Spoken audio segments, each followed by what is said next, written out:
Okay, so today I wanted to speak about the temple. And there really is only one temple. That's the inner temple, which is the body, mind, or whatever you want to call it, a consciousness, awareness, body, mind. And this is the temple. The body is the temple.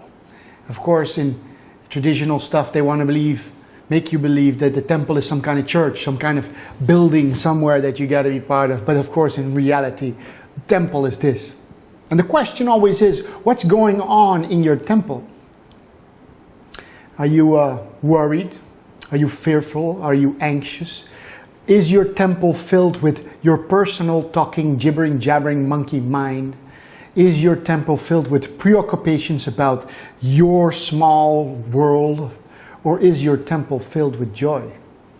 Because you see, when the masters and the gurus, or wherever you want to speak, the mystics speak about joy is in the temple, love is in the temple, they are speaking of one of the finer emanations, one of the finer vibrations, one of the fine sensations of manifestation itself, of this beautiful, alive consciousness inside the body.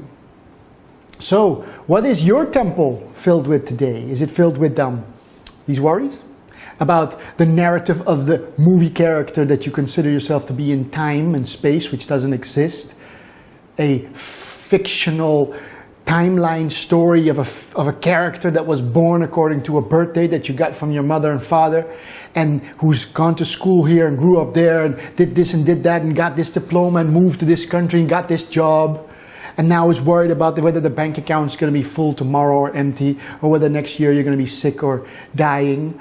Is that what's going on in the temple? A continuous preoccupation with this tiny little vibrational ring, this small place of the narrative of the movie character called you, whatever your father and mother called you, the body mind? Or is your temple either empty, completely still, silent, empty, a beautiful temple of silence, so that this temple can be inhabited not by the narrative of that simple-minded, small, preoccupied, timeline figurine that you call yourself, or the temple is actually a vessel for life itself, for the beauty and stillness and silence of life. And if it is not still or silent, then let it be filled with one of God's or life's or universe's beautiful sensations. The sensation of well-being. Let joy fill your temple. Let beauty fill your temple. Let bliss fill your temple. Let silence be in the temple. Let fine well-being, vibration, compassion, empathy be in this temple.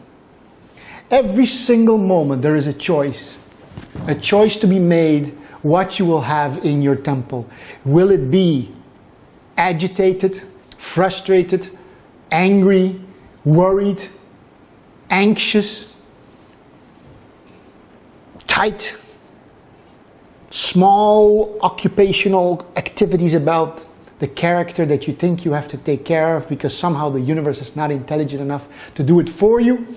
Or shall you have joy in the temple, silence in the temple, well-being in the temple, love, compassion, bliss in the temple?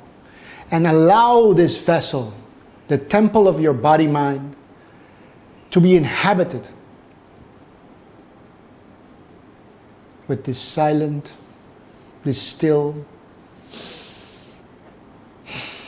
this joyous well-being that can be called love, joy, bliss.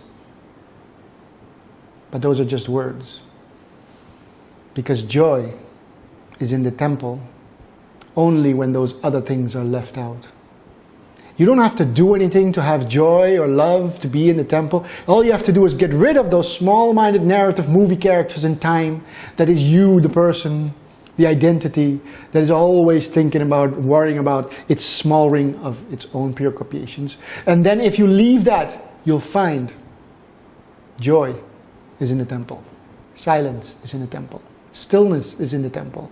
Love is in the temple. This is a beautiful place. And still, those things, as fine as they are, even disappear. And there is nothing, absolute stillness and silence in the temple. But if there's anything in the temple, let it be joy, let it be love, let it be compassion, let it be empathy, let it be well-being, the vibrational sensation of being alive. Let it not be those other things, because we emanate them and we build a world from what we are. Your temple is that which dictates what life is going to be like and what the world is going to be like. If 7 billion people would have joy in the temple, there would be no war on this planet ever again. Let there be joy in your temple today. What a beautiful place. An empty, joyous, spacious, peaceful temple. Joy is in the temple.